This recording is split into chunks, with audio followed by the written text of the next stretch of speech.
Austraeoh by Imploding Colon, read by Deathlight, Chapter 185, Lights. Rainbow Dash and Ember Speak reached the mesa before the Pegasus could even think twice about it. After having traveled the lengths of the Sundered Ravine, the two survivors approached a giant gash at the northwest edge of the giant promontory. The spectacle of the giant structure had been drained from rainbow spirits, replaced with the gray solemnity of the heartless desolation that surrounded the landscape. The smog pouring out of the entrance of the dragon's nest was thicker than pure ash. Rainbow had great difficulty seeing through the mess. It was hard enough to breathe, even at 500 yards away. Rainbow and Ember exchanged glances. With a shared nod, Rainbow darted to the left and found a flat ledge of shattered rock. She lowered the two of them down so they perched at an even level to the entrance. Above them, a shattered temple loomed. Loose flakes of dust fell in the high winds as they took the opportunity to catch their breath. Doesn't look like much light is getting in there. How are we gonna get a signal to that pendant of yours? I've got no clue. Rainbow Dash muttered, eyeing the frothing smog. But some pony higher up and the ladder of smarts might. Huh? Live and learn.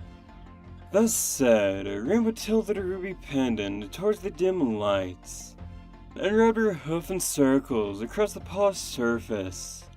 In a matter of seconds, the gemstone lit up and a familiar regal voice hung through the windy air. Rainbow Dash, we entreat thee. Try to keep it down, princess. We're a sneeze away from Dragontopolis.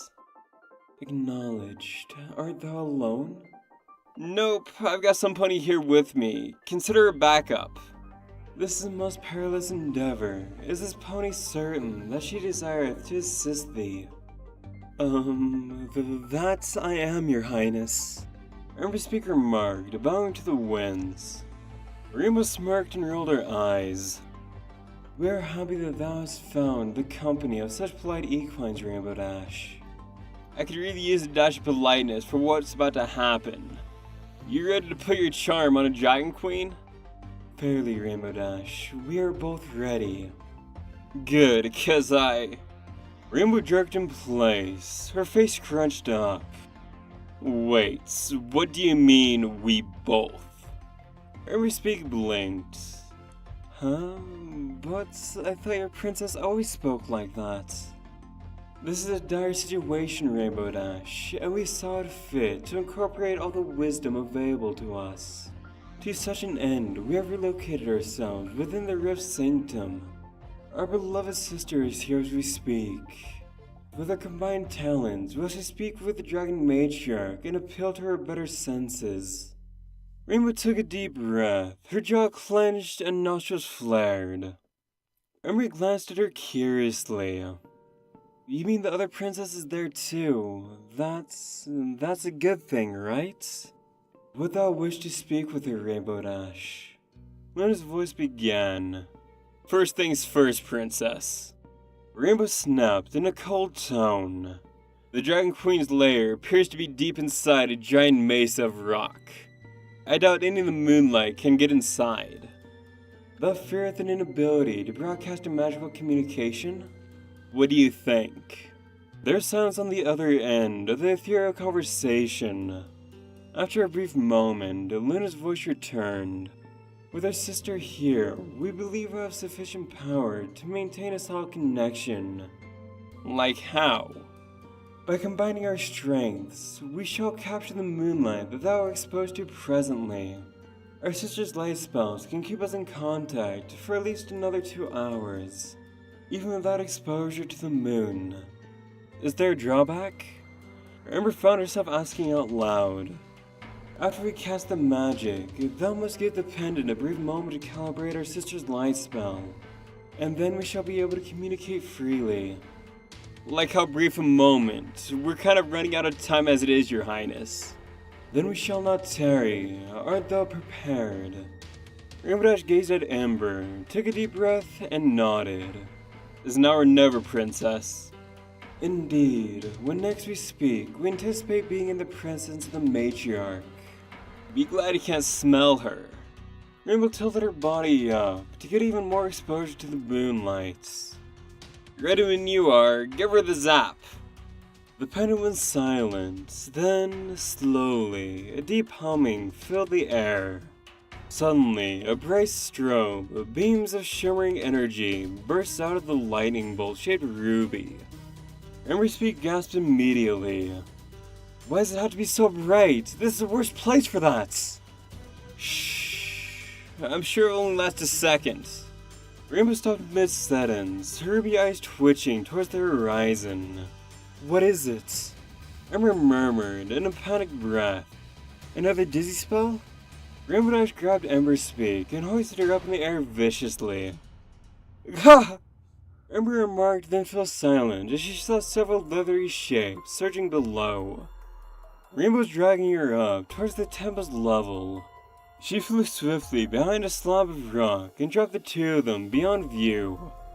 The great chunks of the building material just barely snuffed out the light that was momentarily issuing out of the magical pendant. Ember peeked around from the edge of the stone material, watching with pounding breaths as several dragons soared towards the opening beneath them. They carried pieces of ruined buildings and armored lockers and wooden chests that had been scavenged from the graveyard of Sylvatal. No less than 6 shrieking drakes flew into the opening, sending a deep vibration through the upper lengths of the mesa.